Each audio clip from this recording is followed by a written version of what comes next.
who is unable to bear another's distress. So if you're unable to bear another's distress, that is called someone who is compassionate. And according to one of the acharyas who wrote this bhajan called, that just sang Jai Radha Madhava, Bhaktivinoda Thakur, in one of his books he says, tenderness in the heart for Krishna is bhakti. Living entities are his parts and parcels. The tenderness of the heart towards the jivas is called daya. So he defines daya as tenderness towards the heart of all devotees, and it's even higher than that of Krishna. So in Sanskrit, the ancient language, there are many different words for daya. Okay, we have a Sanskrit scholar here in the midst. So another one of that could be like something like kripa, or it can also be anukarpam or karuna. So these are all words that describe compassion. Okay, and there's also another word that's not mentioned here is anugraha. Anugraha means the mercy, the cause of mercy. Okay, so these are all synonymous words, and basically they are interchangeable, meaning that these are the forms of compassion for Krishna. So why is the characteristic of compassion so important? So back in 1953, in May of 1953, many years ago, Srila Prabhupada, the founder of this movement, he initiated or started something called the League of Devotees. And this was before he started this movement, this worldwide movement called Iskcon. At that time, he attended League of Devotees, and he had a manifesto. So in India, in Jhansi, India, where he started the League of Devotees, he said that the reason why he started this manifesto is to indicate to humans the real purpose of life. And then Prabhupada wrote down the 26 qualities of first-class devotee because he wanted all the people in this League of Devotees to become first class, okay? He wants us to all become first class. And it's interesting because these 26 qualities are virtually synonymous. When you go into these books, like the Nectar of Devotion, there's a section in the Nectar of Devotion which lists these 26 qualities of devotee. And out of the 26 qualities, at least 10 of them talk about compassion. Okay, and I'll list you the 10. So the first quality of a pure devotee is that that person is very kind to everyone. Second is that he has no enemies. The fourth one is that he is equal to everyone. Number 5, he's faultless. Number 6, he's magnanimous. That is, he does not hold back in terms of charity. Number 10, he works for everyone's benefit. 19 and 20, he offers respect to everyone and expects no respect in return. 22 is very merciful. And 23, he's friendly to all living entities. So out of these 26 qualities, at least 10 of them talk about compassion. So it goes to show how important this quality of compassion is. So what is the scriptural proof, beyond what I've just said, about devotees and their nature of compassion? So talk about some stories or some leelas, but of course the thing that we do in the morning during the Mangal Arti, that's the morning service program, is that we first of all, before we even chant around, we offer our obeisances to devotees. Okay, we go like this. We go one chapapatro vasya, kripasindu evacha, patitanam pavanebhyo, vaishnavebhyo namaha. So what we do is that we basically offer our obeisances to all the Vaishnava devotees of the Lord. They're basically like desire trees, and they can fulfill the desires of everyone. Because, why? Because they're full of compassion for the fallen Krishna souls. So that goes to show that by offering our devotion, or offering ourselves to devotees, we come under the shelter, the ashraya. We are ashrita, as the Sanskrit word is, according to Srimad, and there are ashraya, meaning that they're shelter. There's no one else other than Lord Krishna and his devotees that are our real shelter. Okay? So therefore, we offer our obeisances to our devotees before we do our morning seva and the rest of our seva. That's why we do this pronounced to all devotees. Alright. So, we have many books out here, and we'll just go, if you just want to go to the book table afterwards, you can take a book, and any of the books I can tell you, there always are stories about devotee compassion.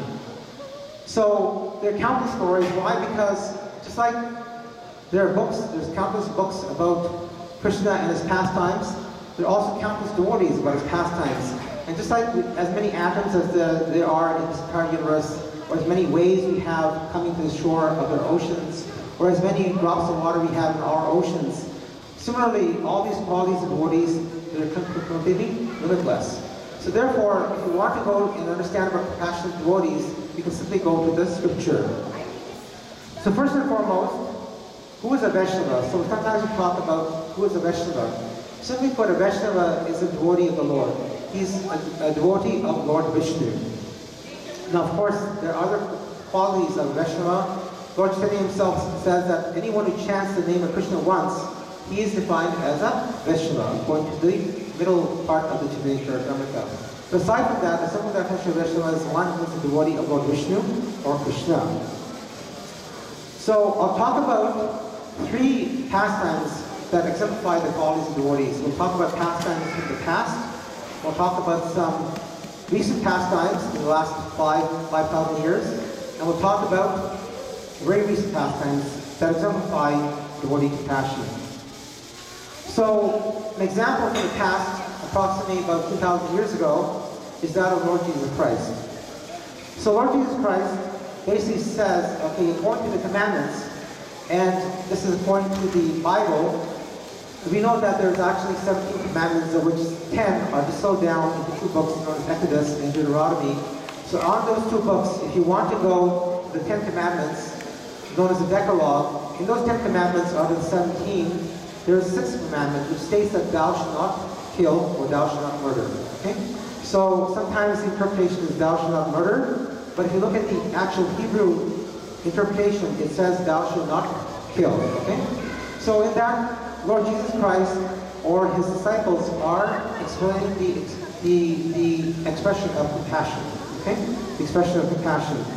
And when Jesus Christ was crucified on the cross, he said, you know, Lord, please forgive those because they do not know what they're doing. Okay? He says that they do not know what they're doing, and then because of that, please forgive them. He says that in the book called Luke. And similarly, he says in the book called Matthew, the New Testament, he says that, you know, one should do unto others as we expect them to do unto ourselves. Okay, he says that in Matthew. So therefore, the whole life of Lord Jesus Christ, because he was a pure devotee of the Supreme Lord, he exemplifies the quality of compassion. Similarly, prior to his advent, Lord Sri Krishna, who is on the altar of the Supreme Personality of Godhead, he exhibited compassion. There are many examples of him exhibiting compassion, but the one that comes to mind is that on the battlefield of Kurukshetra. So, 5,000 years ago, there was this great war called Mahabharata. This battle, in the book of Mahabharata, there's this war called the Battle of Kurukshetra, which occurred in modern-day India, not too far from the capital, New Delhi. And in this battle of about 640 million soldiers on both sides, all the people in the world, all the kings, he said that all the kings of all the hemispheres of the world had come and assembled on the battle, and there are basically 2 families, the Pandavas and Kauravas. So before the battle started, Arjuna was in a dilemma. He was not sure how to act. So on that account, the Bhagavad Gita was spoken in about 48 minutes. So during that time, what happened was that Krishna, who was Arjuna's charioteer, exhibited, you know, great compassion. How did he exhibit great compassion? He spoke the Bhagavad Gita.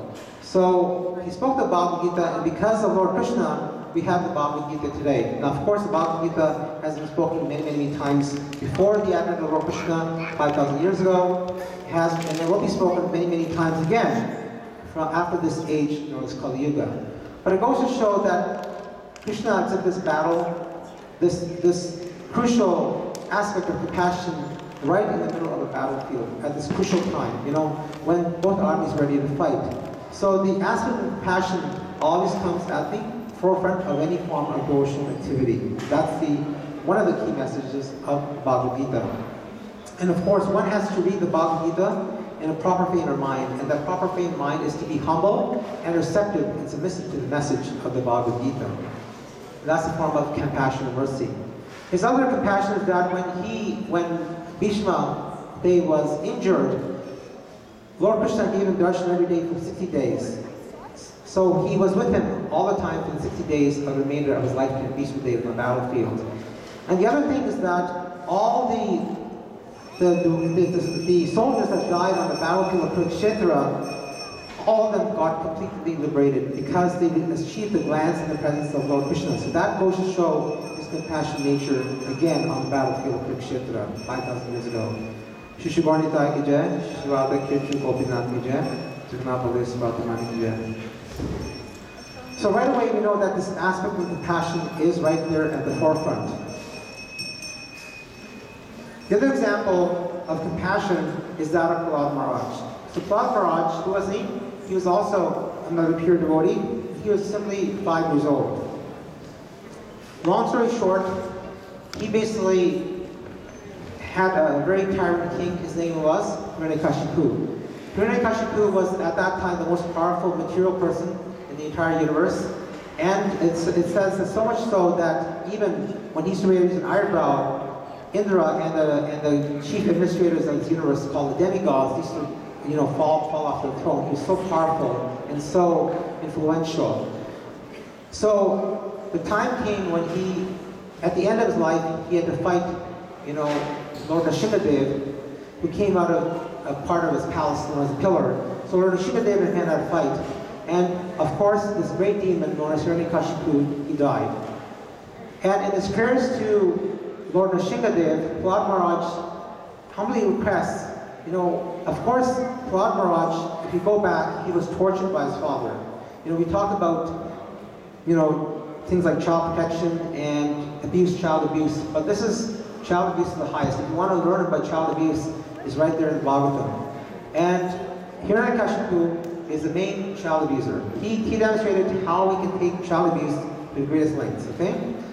He tortured his young child in many ways. He tried to burn him, he tried to poison him, he put him in a hole full of cobras, he gave him poison, he threw him down a cliff, he tried to kill him with swords, many countless things, many mantras, yantras, tantras, everything, but this child being a pure devotee, he could not be killed, okay?